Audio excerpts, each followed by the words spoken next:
Hello dear student, कैसे हैं आप सभी लोग। आई होप आप सभी लोग अच्छे होंगे।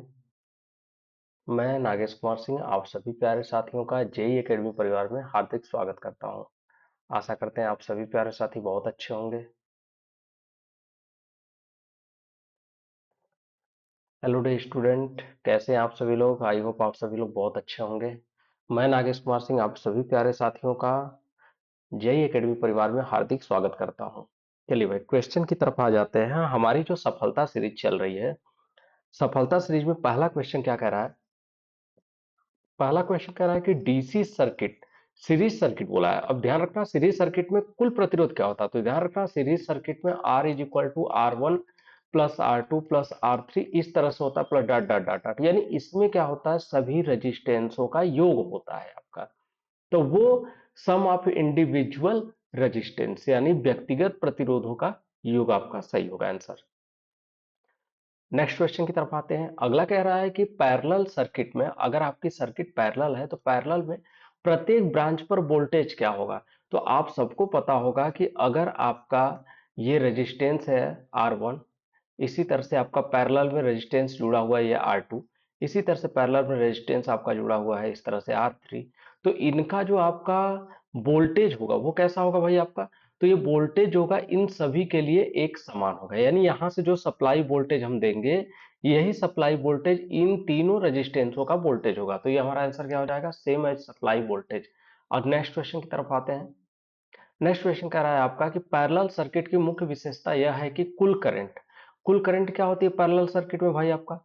तो आप सभी को पता है कि अगर ये आपके रेजिस्टेंस हो R1 R2 इस तरह से, R2 इस तरह से आपका R3, तो इस तरह से अगर ये तीनों आपस में पैरेलल में जुड़े हो, क्योंकि यहाँ सीधा सीधा बोला है पैरेलल सर्किट, अगर पैरेलल में जुड़ा होगा आपका तो यहां से जो करंट आपकी इन करेगी, वही करंट क्या होगी यहां से आपका आउट होगी। वही करंट यहां से क्या होगी आपका आउट होगी। बाकी इनमें अलग करंट होगी, इनमें अलग करंट होगी, इनमें अलग करंट होगी। ठीक। तो ये क्या होता है आपका सर्किट की मुख्य विशेषता होता है, सभी ब्रांचों में समान नहीं, ब्रांच करंटों का योग। तो ब्रांच करंटों का योग होता है क्योंकि R1 R2 R3 तीनों ब्रांचों में जो करंट फ्लो करेगी, अगर हम यहाँ पे करंट I की वैल्यू जोड़ेंगे तो यहाँ से अगर I1 फ्लो कर रही है, यहाँ से I2 फ्लो कर रही है और यहाँ से I3 फ्लो कर रही है, तो I इज इक्वल टू हो जाएगा I1 प्लस I2 और प्लस क्या होगा I3। तो ये हमारा ऑप्शन क्या होगा आपका, ब्रांच करंटों का योग सही होगा। नेक्स्ट क्वेश्चन कह रहा है कि दो प्रतिरोध पैरेलल में, तो समतुल्य प्रतिरोध क्या होगा। अगर दो प्रतिरोध आपके पैरेलल में जोड़े गए हों, तो अगर दो प्रतिरोध हमारे पैरेलल में जोड़े जाएंगे तो उनका आपका सम इक्विवेलेंट रेजिस्टेंस, ये आपका R1 हो गया 10 ओम का, ये R2 हो गया 10 ओम का। आपको पता है कि 1/R बराबर 1 बटा क्या होता है R1 प्लस 1/R2 होता है, ये सबको पता होगा। तो यहाँ से 1/R बराबर 1/R1 प्लस 1/R2 करेंगे तो 1/10 प्लस 1/10, इसको हम कैलकुलेट करेंगे तो R बराबर क्या हो जाएगा, आधा हो जाएगा आपका 5 ओम आएगा। यही आपका क्या हो जाएगा 5 ओम आंसर हो जाएगा। नेक्स्ट क्वेश्चन की तरफ चलते हैं। अगला क्या कह रहा है, कह रहा सीरीज की तुलना में पैरेलल सर्किट का एक लाभ क्या है। तो देखो भाई, सीरीज की तुलना में बोला है, सीरीज से आपका कंपेयर करना है किसका, पैरेलल का। तो उच्च कुल प्रतिरोध, तो देखिए भाई सीरीज में उच्च प्रतिरोध होता है, यानी टोटल रेजिस्टेंस को अगर जोड़ेंगे तो ये सीरीज में होता है। तो पैरेलल सर्किट का लाभ पूछा है ना कि सीरीज का पूछा है, तो ये तो हमारा होगा नहीं। पैरेलल में क्या होता है भाई, कह रहे यदि एक पथ विफल हो जाए तो अन्य जारी रहता है, बिल्कुल सही है। अगर ये तीन पथ हो इस तरह से, अगर सपोज दैट एक पथ में क्या हो भाई, सप्लाई न जा रही हो, एक पथ इसका ओपन हो जाए किसी तरीके से, तो क्या होगा कि बाकी दोनों पथ में क्या होगी आपका सप्लाई फ्लो करेगी ही करेगी आपका। तो ये क्या होगा भाई, ये सही आंसर होगा क्योंकि पैरेलल सर्किट का ये क्या है, लाभ है। नेक्स्ट क्वेश्चन की तरफ चलेगा। अगला क्वेश्चन कह रहा है घरेलू वायरिंग में पैरेलल सर्किट का उपयोग किसके लिए किया जाता है आपका।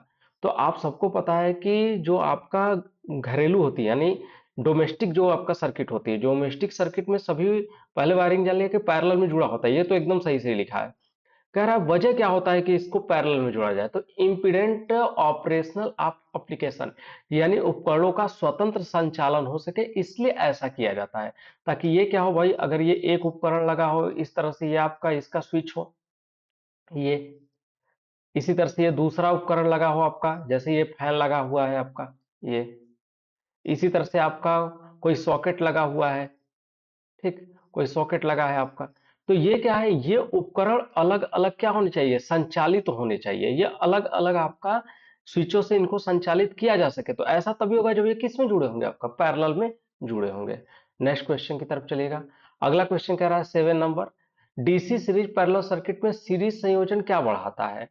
अगर हम क्या करते रहे भाई, सीरीज सर्किट करते रहे, जैसे ये हमने सीरीज सर्किट कर दिया, तो सीरीज सर्किट करेंगे तो रेजिस्टेंस क्या होगा, बढ़ेगा, बढ़ेगा। पैरेलल सर्किट करेंगे तो पैरेलल सर्किट में रेजिस्टेंस क्या होता है आपका, अगर हम इस तरह से आगे चल के इस तरह से आर, इस तरह से आपका ये R3, ये R4 हो गया सपोज दैट, ये R1 है, ये R2, ये कैसा है, ये सीरीज भी है और पैरेलल भी है, ये सीरीज है आगे, फिर क्या है बाद में पैरेलल है आपका। तो ऐसे सर्किट में सीरीज संयोजन, तो सीरीज संयोजन क्या बढ़ाएगा भाई, सीरीज संयोजन की बात क्या है, तो जाहिर सी बात है सीरीज संयोजन क्या करता है, रेजिस्टेंस को बढ़ाता है। तो कुल प्रतिरोध, टोटल रेजिस्टेंस जो होता है, इसको क्या करता है आपका, बढ़ाता है। अगला क्वेश्चन क्या करा है, सीरीज पैरेलल सर्किट के अनुप्रयोगों में क्या शामिल है आपका। तो सीरीज पैरेलल सर्किट में आपका क्या बैटरी चार्जिंग सर्किट होती है, बिल्कुल होती है। क्या सरल स्विच होता है, बिल्कुल होता है, अभी हमने आपको दिखाया है यहाँ पे। ये आपका जो है, ये क्या है, ये सरल स्विच ही है आपका, ये क्या है, ये सरल स्विच ही। और इसी तरह से करा बैटरी चार्जिंग सर्किट, ये भी होती है आपका। वोल्टेज रेगुलेटर ये भी होता है, तो ये उपयुक्त सभी होते हैं। नेक्स्ट क्वेश्चन की तरफ चलिएगा। अगला क्वेश्चन कह रहा है कि आपूर्ति का आंतरिक प्रतिरोध क्या प्रभावित करता है। तो इंटरनल रेजिस्टेंस क्या है, प्रभावित करेगा। तो इंटरनल रेजिस्टेंस प्रभावित करता है, जैसे अगर कोई बैटरी है, इस बैटरी का अगर इंटरनल रेजिस्टेंस क्या होगा, अगर ज्यादा होगा, तो इसका जो वोल्टेज मिलेगा, जो सप्लाई वोल्टेज मिलेगा, वो क्या होगा, कम होगा, क्योंकि वोल्टेज ड्रॉप कराता है आपका। जो इंटरनल रेजिस्टेंस होता है वह आपका क्या करता है, कुछ ना कुछ वोल्टेज का वोल्टेज ड्रॉप करा देता है। तो भार के तहत जो आपका टर्मिनल वोल्टेज बनता मिलता है, यानी टर्मिनल वोल्टेज जो मिलता है आपका लोड के अक्रॉस, वो क्या होता है, वो कम मिलता है आपका। अगर ये ईएमएफ है और इसका इंटरनल रेजिस्टेंस आर है, इससे धारा आई फ्लो कर रही है, तो यहाँ जो टर्मिनल पर मिलेगा, वो हमारा टर्मिनल पे क्या मिल रहा है, भी मिल रहा है। तो हम कहेंगे ई बराबर क्या, भी प्लस आई इंटू आर। तो ये हमारा क्या करा देता है, आंतरिक वोल्टेज जो होता है वो लोड के क्रॉस, यानी इस वोल्टेज के क्रॉस, इस वोल्टेज का जो मान है वो ई माइनस क्या हो जाता है, आई आर हो जाता है, यानी इसको क्या करता है, ई की वैल्यू को कम कर देता है आपका। नेक्स्ट क्वेश्चन की तरफ चलिएगा। अगला कह रहा है कि 3-6 ओम के प्रतिरोध का सीरीज में समतुल्य प्रतिरोध क्या होगा। कह रहा है कि 6 ओम का जो प्रतिरोध है, इसका सीरीज में पूछ रहा है आपसे। किसमें पूछा गया है, सीरीज में पूछा गया है। 6 ओम, फिर 6 ओम, फिर 6 ओम। तो हमने आपको बताया था सीरीज का अभी पीछे कि आर बराबर क्या होता है, R1 plus R2 plus R3, इस तरह से होता है, प्लस R3। तो 6 6 6 तीनों को जोड़ देंगे तो ये कितना आ जाएगा, 18 ओम। हालांकि बहुत सिंपल सिंपल क्वेश्चन है, लेकिन इनको सिंपल मत समझिए, क्योंकि जब आपका एग्जाम टाइम में आते हैं तब आप क्या हो जाते हैं, इन क्वेश्चंस को लेकर के कंफ्यूज हो जाते हैं। मानते हैं कि ये क्वेश्चन आपका सिंपल है, लेकिन ये क्वेश्चन आपके लिए सिंपल थोड़ा नहीं होगा। फिर इसी तरह से आगे जाएंगे तो ये क्वेश्चन आपके लिए सिंपल नहीं रहा होगा। तो जरूरी नहीं कि सारे क्वेश्चन आपके सिंपल हैं, कोई कोई क्वेश्चन आपके लिए बहुत सिंपल होगा आपका, लेकिन कोई कोई क्वेश्चन आपका जब एग्जाम टाइम में आता है तो वही क्या हो जाता है, आपके लिए थोड़ा सा तकलीफ दे हो जाता है। कह रहा ओपन सर्किट में करंट क्या है। तो अगर आपको एक पता है कि करंट तभी फ्लो करेगी जब सर्किट क्या होगी, सर्किट क्लोज होगी। अगर सर्किट क्लोज नहीं है तो वहां पर करंट आपकी फ्लो नहीं होगी। अगर सर्किट क्लोज नहीं है तो आपकी करंट आपका फ्लो नहीं होगी। तो ओपन बोल दिया तो यहाँ क्या हो जाएगा, जीरो हो जाएगा। अगले क्वेश्चन की तरफ चलेगा।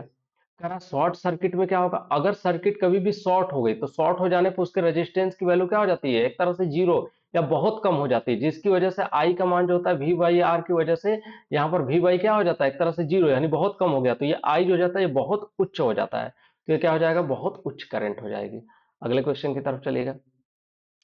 कह रहा सीरीज और पैरेलल सर्किट के बीच जो है आपका duality, duality between series and parallel circuit, series और पैरेलल सर्किट बीच ड्युअलिटी, ड्युअलिटी में क्या होता है, एक बात जान लीजिएगा कि ड्युअलिटी का मतलब होता है कि किसी चीज का जो व्युत्क्रम होगा वो, जैसे रेजिस्टेंस का अगर हम व्युत्क्रम की बात करें तो रेजिस्टेंस का व्युत्क्रम क्या होता है, तो आप सबको पता है कंडक्टेंस होता है आपका। रेजिस्टेंस आर का व्युत्क्रम क्या होता है, 1/G होता है, ये होता है कंडक्टेंस।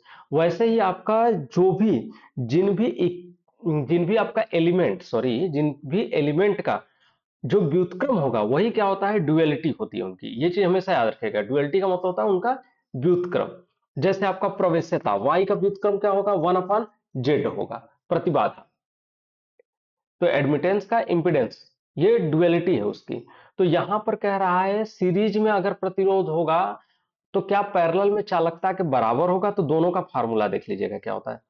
सीरीज में प्रतिरोध का फार्मूला होता है R1 plus R2 plus R3 plus dot dot ऐसे होता है, plus sorry is equal to.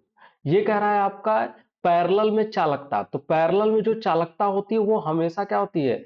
प्रतिरोध का व्युत्क्रम होता है, जिसकी वजह से पैरेलल में जो चालकता होगी वो क्या होगी आपका? इसका व्युत्क्रमानुपाती होगी। यानी कहने का मतलब ये है कि अगर सीरीज में रेजिस्टेंस की बात किया जाए तो रेजिस्टेंस का जो मान होता है ये R बराबर R1 plus R2 plus R3 होता है। लेकिन अगर यही बात किया जाए कि सीरीज में कंडक्टेंस की बात किया जाए यानी चालकता की बात किया जाए तो ये होता है 1/G is equal to 1/G1 plus 1/G2 और प्लस क्या होता है 1/G3 होता है, ऐसा होता है आपका।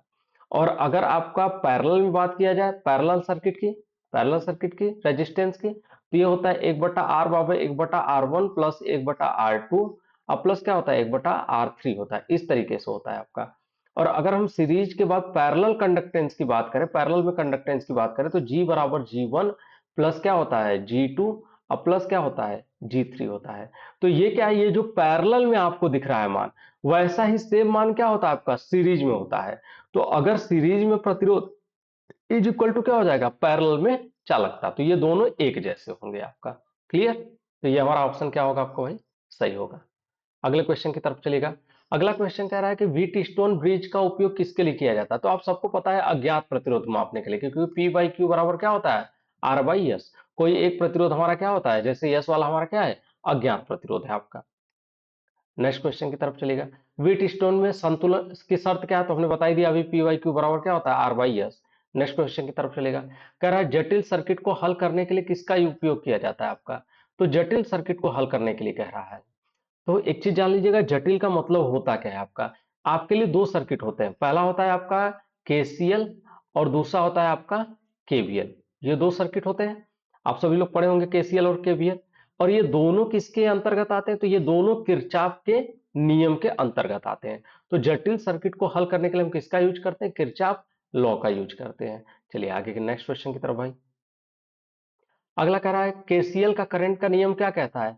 तो केसीएल का करंट का नियम कहता है कि अगर कोई नोड पॉइंट है तो इस नोड पॉइंट पर मिलने वाली समस्त धाराओं का बीजगणितीय योग क्या होता है? शून्य होता है। ये जैसे I1 हो, ये I2 हो, ये आपका I3 हो, ये आपका क्या हो I4 हो, तो हम क्या कहेंगे I1 प्लस I2 प्लस क्या कहेंगे I4 इज इक्वल टू क्या कहेंगे I3। यानी आपका संधि की तरफ आने वाली धारा और संधि की तरफ जाने वाली धारा का योग आपस में क्या होता है आपका बराबर होता है।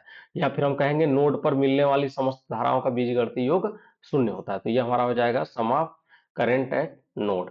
अगला क्वेश्चन क्या कह रहा है भाई? अगला क्वेश्चन कह रहा है केवीएल। केवीएल किस पर लागू होता है आपका? तो केवीएल जो लागू होता है वो हमेशा किस पर लागू होता है? क्लोज लूप पर ही केवीएल लागू होता है। ठीक, नेक्स्ट क्वेश्चन की तरफ चलिएगा। कह रहा है किरचॉफ के नियमों में साइन कन्वेंशन नोड में प्रवेश करने वाले करंट को क्या कहते हैं आपका? तो जब भी यानी कि साइन कन्वेंशन का मतलब है कि जैसे ये अगर आर हो, अगर इसमें आपका कोई करंट प्रवेश कर रही है आपका, तो प्रवेश करने वाले करंट को क्या बोलते हैं? तो ये हमेशा प्लस होता है और ये हमेशा क्या होता है आपका माइनस होता है। ऐसा चिन्ह आप दिखाते भी होंगे। तो ये जब इससे जाएगा तो ये हम दिखाते हैं इसको माइनस आई आर, इस तरह से दिखाते हैं ना। तो अगर ये पहला सिंबल क्या होता है प्लस, दूसरा सिंबल क्या होता है माइनस होता है आपका। तो नोड में प्रवेश करने वाले, तो नोड में प्रवेश करने पे क्या दिखा रहा है आपको प्लस, तो ये हमारा क्या हो जाएगा पॉजिटिव। नेक्स्ट क्वेश्चन की तरफ चलेगा। कह रहा है किरचॉफ के नियम को हल करने के लिए हम उपयोग करते हैं, तो किसका उपयोग करते हैं? तो किरचॉफ का नियम जो होता है उसको हम हल करने के लिए आपका ये क्या बोलते हैं रैखिक समीकरणों की प्रणाली यानी सिस्टम ऑफ लीनियर इक्वेशन का यूज करते हैं आपका, जिसमें होता है आपका सिस्टम ऑफ लीनियर इक्वेशन में लूप मेथड होता है आपका। उसी तरह से आपका नोड होता है नोड एनालिसिस, ये सब पढ़े होंगे आपका नोडल एनालिसिस।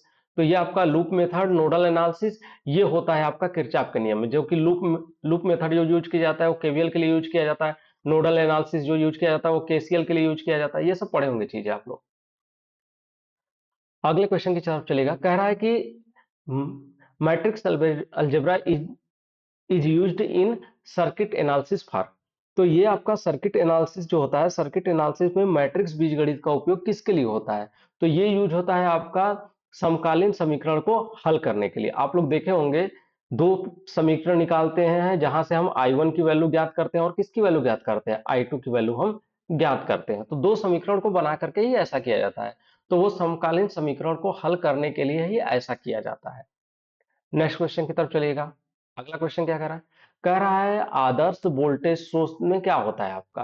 तो आदर्श वोल्टेज स्रोत का मतलब होता है कि ऐसा वोल्टेज स्रोत जिसका आंतरिक प्रतिरोध क्या हो, आपका शून्य हो, उसको आदर्श वोल्टेज सोर्स बोला जाता है। मतलब कि अगर ये आपका जितना ईएमएफ यहाँ है जब इसके टर्मिनल पर प्राप्त हो तो हमें उतना ही वोल्टेज क्या हो, भी प्राप्त हो। तो ये तभी संभव है जब E बराबर भी हो। E बराबर भी कब होगा, क्योंकि फार्मूला होता है E बराबर भी प्लस आई आर। ये वोल्टेज ड्रॉप हो जाता है कुछ ना कुछ जब ये आपका रेजिस्टेंस, इंटरनल रेजिस्टेंस जब हीरो जीरो हो जाए, आंतरिक प्रतिरोध जीरो हो जाए, तभी E बराबर क्या होगा, भी होगा। तो आदर्श कंडीशन में जो होता है वो शून्य आंतरिक प्रतिरोध होता है। अगला क्या कह रहा है आपका, अगला कह रहा है कि वास्तविक वोल्टेज सोर्स को कैसे दर्शाया जाता है। तो अभी हमने बताया इसमें कि ये क्या है भाई, ये हमारा ईएमएफ ई है। जब इसमें कुछ रेजिस्टेंस रहेगा आर तभी तो वोल्टेज ड्रॉप होगा, तभी तो यहाँ पर भी का मान जो होगा वो ई के अपेक्षा कम मिलेगा। तो यानी ये कुछ इस तरह का होता है वो वास्तविक वोल्टेज ड्रॉप। ये जो हम इसके अंदर एक इंटरनल रेजिस्टेंस आर दिखा रहे हैं और हम इसको बोल रहे हैं कि इसके अंदर ईएमएफ ई है, और जब ये टर्मिनल पर हमको जो वोल्टेज आपका प्राप्त हो रहा है वो क्या प्राप्त हो रहा है, भी प्राप्त हो रहा है, और इससे जो धारा बह रही है वो आई बह रही है। तो हम कहते हैं ई बराबर भी प्लस आई आर। तो ये आई आर जो है, ये जो आपका आर है, ये कहाँ जुड़ा होगा, तो ये परिपथ के क्या है, एक तरह से सीरीज में जुड़ा होगा। जब आप लोग सीरीज सर्किट हल भी सॉरी जब आपका एनालिसिस करते हैं, लूप एनालिसिस करते हैं, अगर उसमें कोई आपका इस तरह से बैटरी सोर्स दिखाया हो जिसका लिखा हो आपका 24 वोल्ट 1 ओम ऐसा लिखा हो, तो आप इसको क्या करते हैं, आप इसको इस तरह से कर देते हैं कि ये हमारा क्या है, ये हमारा 24 वोल्ट है और इसके सीरीज में क्या है, ये हमारा 1 ओम का रेजिस्टेंस है। ऐसा करके हम दिखाते हैं इसको आपका कि 24 वोल्ट की सप्लाई है और इसके सीरीज में 1 ओम का क्या है, रेजिस्टेंस है। तो प्रतिरोध के साथ सीरीज में आदर्श स्रोत, ये आपका हो जाएगा। नेक्स्ट क्वेश्चन की तरफ चलेगा। कह रहा आदर्श करंट सोर्स में क्या होता है। तो वहां क्या था, अभी एक चीज पढ़ा आपका यहाँ पर कि आदर्श वोल्टेज सोर्स में क्या होता है, तो शून्य आंतरिक प्रतिरोध होता है। तो आदर्श करंट सोर्स में ठीक इसका उल्टा होता है। ये जो हमारा आइडियल करंट सोर्स होती है कुछ इस तरह से होती है। और रेजिस्टेंस के लिए पूछा है, तो इसका जो रेजिस्टेंस होता है ये हमारा, इसका रेजिस्टेंस इस तरह से, ये आर की वैल्यू। तो आर की वैल्यू ये क्या होती है, ये आपका अनंत होनी चाहिए आदर्श के लिए। क्यों, अगर ये अनंत नहीं होगा तो जो लोड है, इस लोड में जो फ्लो होने वाली करंट है, वो करंट अगर इसका मान कम होगा तो वो करंट यहीं से इसमें फ्लो कर जाएगी आपका। तो इसलिए क्या है कि ये करंट आपका लोड में पूरा का पूरा फ्लो हो, आपका फुल करंट आपका लोड में जाए। ये हमारा जो लोड है इस लोड में जाए आपका। तो इसके लिए जरूरी क्या है कि इस लोड की जो वैल्यू है वो आपका इसके कंपेरिजन में कम हो, यानी इस आर का मान बहुत ज्यादा होगा। तभी क्या होगा, ये जो आदर्श स्रोत है ये धारा इसमें नहीं आएगी, ये धारा तब कहाँ जाएगी, हमारा इधर जाएगी आपका। तो अनंत आंतरिक प्रतिरोध आपका होना चाहिए। अगले क्वेश्चन की तरफ चलेगा। अगला क्वेश्चन कह रहा है वोल्टेज से करंट सोर्स रूपांतरण के लिए आवश्यक है। तो वोल्टेज से करंट सोर्स के लिए पूछ रहा है। तो आपका वोल्टेज से करंट सोर्स के लिए आई बराबर वी बाई आर का भी यूज करते हैं और आर सेम भी रखते हैं आपका, ऐसा भी होता है। तो ये आपका बी और सी दोनों ऑप्शन क्या होगा, आपका इसका सही होगा। अगला क्वेश्चन क्या कह रहा है स्वतंत्र वोल्टेज सोर्स का मान किस पर निर्भर करता है आपका। तो स्वतंत्र वोल्टेज सोर्स का यानी इंडिपेंडेंट वोल्टेज सोर्स है आपका। तो इंडिपेंडेंट वोल्टेज सोर्स का मान किस पर निर्भर करेगा आपका। तो इंडिपेंडेंट वोल्टेज सोर्स का मतलब होता है कि जिसके वोल्टता का मान किसी पर निर्भर न हो, यानी इसका आपका जो मान रहे वो हमेशा क्या रहे, स्थिर रहे, कुछ इस तरह का मान हो आपका। क्योंकि इंडिपेंडेंट वोल्टेज का मतलब होता है कि वो स्थिर हो आपका, किसी पर वो डिपेंड न हो आपका, इस तरह की चीजें हो। तो वो क्या रहेगा, वो स्थिर रहेगा, सर्किट पर नहीं डिपेंड करेगा। ठीक, अगले क्वेश्चन पर चलिएगा। कह रहा है आपका डिपेंडेंट वोल्टेज सोर्स। तो डिपेंडेंट वोल्टेज सोर्स का मतलब ही क्या है, ठीक भाई उसका उल्टा। तो डिपेंडेंट वोल्टेज सोर्स क्या करेगा, किसी पर आपका डिपेंड होगा आपका। तो वो किस पर डिपेंड होगा भाई आपका, तो वो डिपेंड हो जाएगा आपका सर्किट चर जैसे वोल्टेज या करंट पर, इन पर क्या होगा आपका डिपेंड हो जाएगा। नेक्स्ट क्वेश्चन की तरफ चलेगा। कह रहा आश्रित, यानी कहने का मतलब है dependent source require, dependent source require की आवश्यकता कहाँ होती है।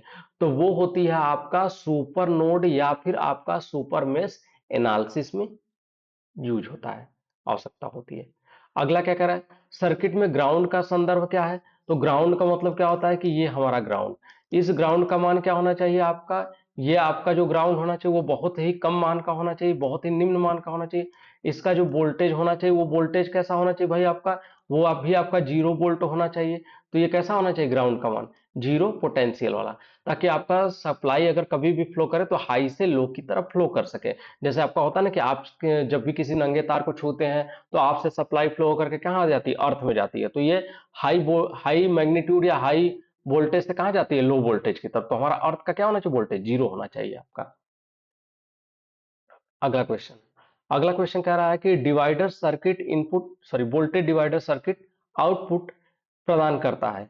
तो क्या प्रदान करता है भाई आपका, तो ये वोल्टेज डिवाइडर सर्किट जो होता है, यानी वोल्टेज के मान को डिवाइड कर देना। तो ऐसा कब होगा, जब रेजिस्टेंस का क्या होगा, अनुपात होगा। तो रेशियो ऑफ रेजिस्टेंस के अनुपात में ही क्या करेगा, वो आपका डिवाइड करेगा।